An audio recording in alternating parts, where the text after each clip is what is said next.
Lissa Sprinkles was a master practitioner, and she would share her books by Eva Bell Werber with me, which I would devour because they were so spiritually deep and penetrating.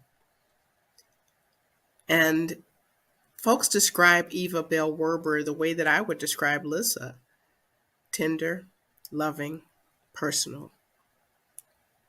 She could listen to you and hear more than your words.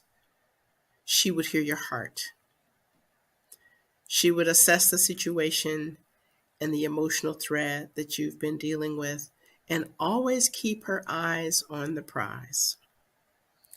Lissa would relate back everything through the eyes of a minister.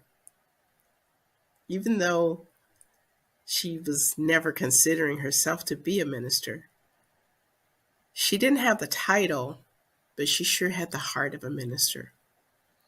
And she helped me to understand how to see people through the eyes of love.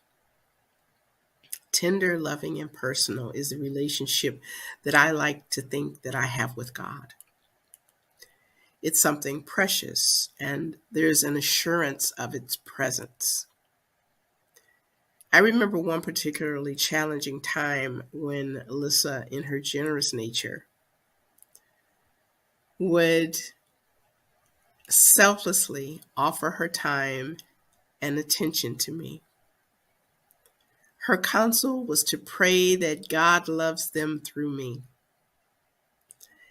And that was tenable to me because I was not able to connect with that love on my own efforts.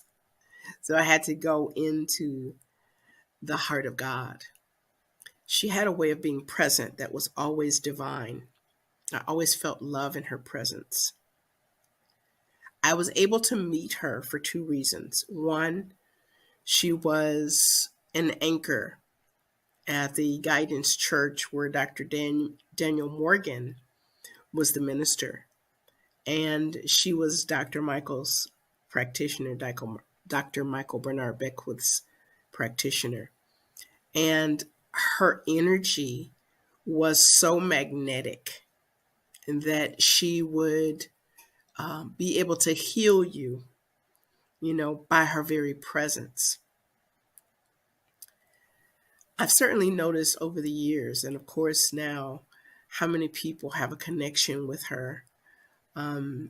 She had the consciousness that could see and be seen by those who could recognize her energy. It was unmistakably loving, joy-filled, and engaging. And I'm very grateful to know the nature of God by means of Lissa Sprinkles. Her counsel has been integrated into my soul's fabric, so I know that she will be with me always. And I know that there are several who can say the same. She came over to Agape while still being a member of Guidance and was appointed as the director of counseling at the Agape International Spiritual Center. And it was around that time that I nominated her as Practitioner of the Year. And of course, she was able to win that award. And she was a practitioner of distinction because of her consciousness, because of the way that she shows up in service, and because of the way that she unconditionally loves. I'm so grateful that she was not only my practitioner, but a mentor of mine, and therefore part of my spiritual legacy.